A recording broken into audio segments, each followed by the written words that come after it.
For Wrath, for Ruin. Aragorn reflects on Helms Deep by Avellina Balestri. This must be the end of all things for me. This height, this depth, this place. It presses down on me, shrinks me and stifles me. I am used to roaming wide plains and tangled forests that are large enough to be lost in, that are empty enough for me to be alone, and therefore to have no counsel to take but my own. I am a ranger. I am a hunter. I am a tracker. I am the one that the free peoples turn toward to warn them of incursions, to battle creatures lurking in the darkness, to spring forth and surprise them before they surprise me. I am used to feeling room to move, to breathe, to plan, to live another day. But this fortress feels different, suffocating, like a trap sprung, and I am like fish in a barrel, just like all these old men and beardless boys around me. I have never been afraid of a fight, but this will be a slaughter. We are lost before we have begun. I know it. I can see it before my eyes like waking nightmares. My every instinct tells me I am not safe, that flight is the only way I can fight another day. I am a man without a country. I should not be here. I should be outside these walls. I want to wander like the wolves and howl at their faraway moon. I want to run away from this place, run away from this fate. But fate has always followed me, and none can escape her ways. She weaves the descent of the starlight, and the silver stroke that claims every soul in the end, no matter how far we may run, like the rivers that weave through the worlds and carry the boats of slain warriors to the field of bones, bleached snow-white, as the hair of Galadriel, the lady of Lothlorien. Theoden the king knows wrath and ruin hang heavily over his last stronghold. His face is ashen, his eyes distant as the ages of the earth. He knows this is the end of all he has known, all he has fought for from the depths of his warrior soul, his steady beating heart craving salvation for those under his power. He would readily sacrifice himself if he could win it. That is why the crown fits him so well. He would ransom his life's blood for the honor of his bond, and even in defeat, he would put on a brave face to steel the wills of those under his command. Yet even as his old armor is strapped upon him, he feels bound by shackles. I know he does. His legs shake within them. Oh, that most honorable of kings! Why did such times come under his reign? But he must fight on still, unto the dread of the dawn, for his people, or what people he has left, the scattered warriors, the huddled women and frightened children, though a massacre looms crimson on the horizon. It is going to rain, but I doubt there will be anyone to hear it pattering upon us, washing the blood away. Yet he will go up to the parapets to command his thralls once more, to wave the proud flag of the wild horse over his battlements once more.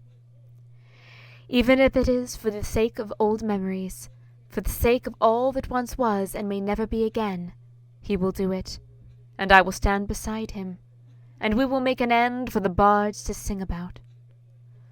Legolas knows there is death upon this place. His elvish senses are keen, like his skill with the bow, swift like the arrows he shoots. He does not want to stay here. He is a free spirit, ethereal like the halo of the moon, wild like the ferns of the forest. He is an undying one, unless an arrow or blade takes him in his youth.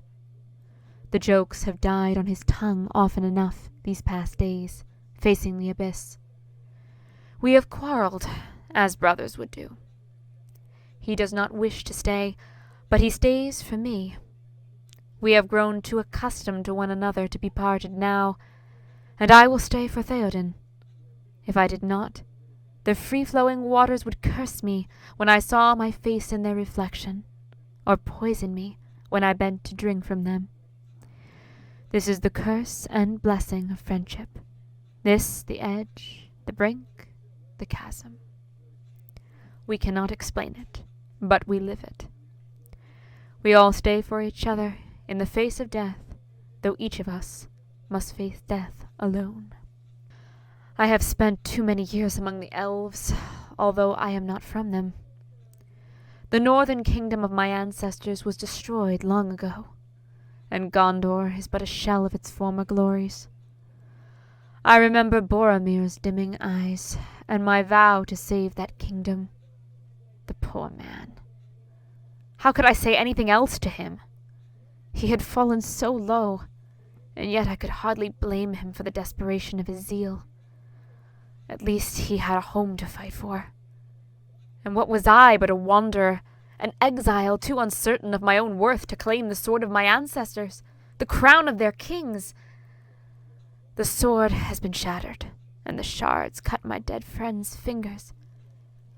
How can I dare to grasp them up again, and not bleed, to reforge them and not be burned? And now they come, rolling in with the rain, the creatures, with eyes red like burning coals, and their language is coarse, dark, jarring to my ears. I have spent years fighting them, this race bred to lay waste to man. Yet rarely have I bothered to wonder if they think or feel or fear. They simply exist, like animals exist, hideous and sharp-toothed, and we must kill them or be killed by them. Yet I wonder if they ever fear death as we men do. I wonder what their thoughts are as they march towards us. Do they wonder what we are thinking too? Is there nothing within them that questions what they have been sent forth to do? What is at the pit of their own hatred for us? Is it mindless, or has it been stoked by the hatred, the lies, the will of others? There was a boy, Haleth, son of Hama, who spoke to me before the fray. His face was wan from sleeplessness, his eyes pools of despair, his hair long and unkempt. He looked to me for hope. With a sword in his hands he had never swung before, one he was, by all rights, too small to swing. I took the sword up in my hands, imagined it to be the shattered one, and swung it in grand circles, showing more confidence than I feel. That is the nature of martial skill. It becomes deep-seated in our guts, our instincts, the underbelly of our darkened memory, even when we do not know why we are doing it anymore. But the boy is given his courage, for a moment at least, for there is always hope. Yes, always hope. Even though I wept over his dead body by the light of the dawn. I kissed his forehead and sheathed his sword, and spoke the words of blessing over him, that his soul might wing its way to the hall of his fathers. The elves have come forth to aid us. I know it must be Elrond, out of love for Arwen, out of love for me. Haldir is among them, princely as ever, serene in his eyes, nimble in his movements. I used to practice sword and archery with him. He is guardian of the northern borders, fierce in his defense of elvish realms, yet a quiet soul, like a lake, with waters that dip down into the heart of the earth, and treasures that lie there in secrecy. In my youth, I used to enjoy trying to make him react, just a hint of fire behind those timeless eyes. He rarely gratified me. Legolas was so much easier to provoke, but Haldir earned my greater respect through his restraint. I had missed him, missed his unshakable presence, but seeing him here now, in battle formation, fills me with a mix of relief and horror. I do not want him to die. Nevertheless, I tell him he is welcome, and embrace him. It is yet another round of our little game, testing if my humanity can rouse his elvish indignation. But wonder of wonders, he hesitates, then hugs me in return. Does he know something I do not? Do his elvish senses tell him this may be the ending of our play? But there is no time to ponder. The elves are readying their bows with as much grace as minstrels prepare their harps. The enchanted blades slide along their scabbards, coming forth to be kissed by the heavy rain. The battle horns pierce the gloom and break the heart, beating high, covered like a shield by the even star. I touch the jewel that feels like a faraway, icy star, covered by clouds, just as the memory of her kisses are becoming cold. Give me but one more dream of her. But the only dream I may have as the battle swirls around me is the dream of death, stealing quietly through the din, like the last breath a soldier takes before he falls. I hear different languages flying about me, like the wind, like arrows, like death. I have grown up with these majestic tongues, delicate, musical, serene, and sometimes deadly in their earnestness. These elves are proud beings, and their greetings and battle orders alike roll off the tongue like immortal poetry. I understand them, though few of these soldiers of Rohan do. To them, these enchanted creatures are more like shards of myth than reality. But I have learned that they are very real indeed. You can learn to love them, and they to love you, and find that we have our similarities at an even deeper level than our differences. Are the orcs like that then? Just ugly where the elves are beautiful, and their pride warped into hatred when all else has been stripped away? Is it that no one believes in their reality but only their myth, and so they are lost in the darkness? What has Sauron done to them? What has Saruman taught them? Will I ever know as my sword cleaves through their bodies, and their blood sprays upon me, and they twitch in their final agony on the ground? Will I ever know the final thoughts that ruin through them? Will I ever know if they have souls that could have been saved but for the things they were taught to be? But today, it is kill or be killed. They will show us no mercy, and none will be shown them by men or elves. I wonder, do they even know what mercy means? For surely they have never given it, nor has it ever been extended to them. Yes, it is a slaughter, but the people of Rohan will survive this. The elvish soldiers have paid the price for them. Yes, down to the last archer. Perhaps the greatest treasure in Haldir's now silent heart were his dreams of the sea, which he loved so dearly, yet dreaded so darkly. For it means the fall of Lothlorien and the end of the world as he knew it. He did not even have to listen in shells to hear the ocean's roll, as I had to as a boy. He could envision the look of the water with his second sight. He was such a fickle lover of his lady the ocean, who beckoned to him, though he would not come. Now I shall always listen in the shells every time I come upon them, not for the sound of the waves, but for the thump of his heartbeat. When he took his final stand, I cried out to him in his own language, that he might warn his archers before being cut off from succor. But it was too late. As always, he would be the last to leave, though none could escape the net closing around them. The orcs set upon them on either side, and he slew as many as he could with his blade, singing, until the enemy blade thrust itself through his body. I saw him stagger, though I could not reach him. I saw him meet my gaze for a moment, then I felt my heart shatter as he looked around at his slain archers. I had never before seen him visibly shocked, and it shook me to the core. Ah, yes, this immortal one should be shocked.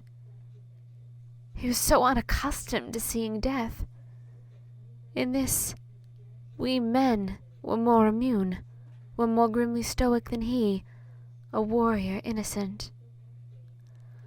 And I saw that innocent die as yet another blade sliced through his back. He did not even try to defend himself, did not even try to escape.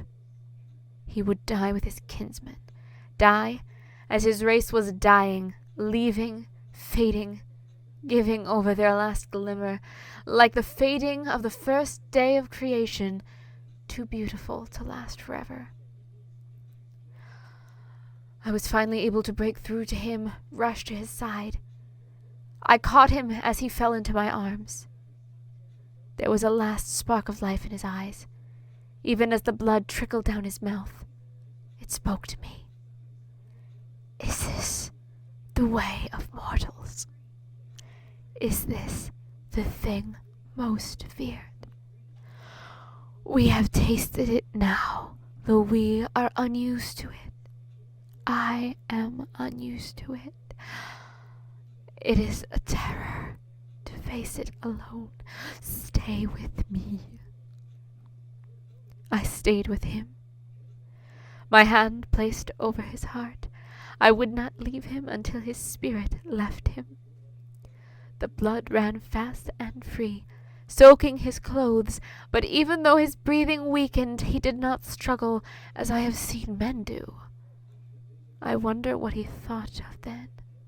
I wonder whom he missed the most, for I could see the loss dawning in him, the loss men have long learned to fear.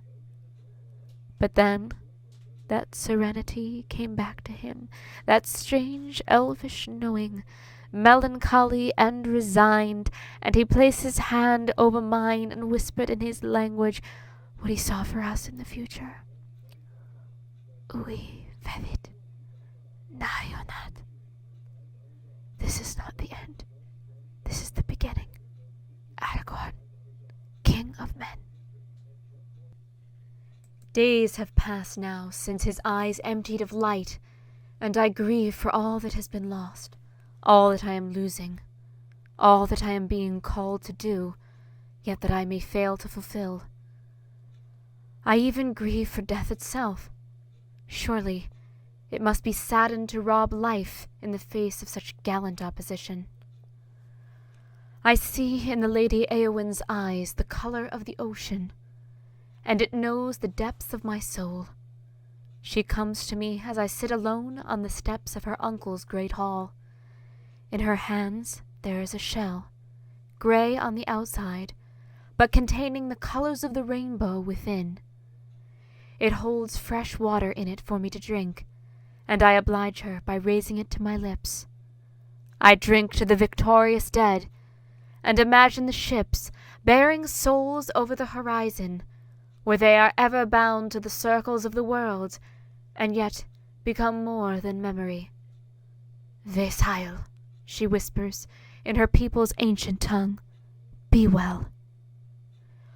The sun sets red against the mountains, and I take her smooth white hand, like the petals of the first blossoms of spring, and bring it to my lips.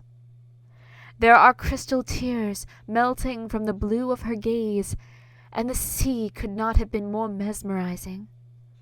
I thought I heard its waves tumultuous against the shores of her soul, and her footsteps along the halls of Rohan lulled me to sleep. They did not bring dreams of the ethereal lingering of elves, but of the hearty survival of men. This is not the end, no. This is the beginning. Aragorn, King of Men.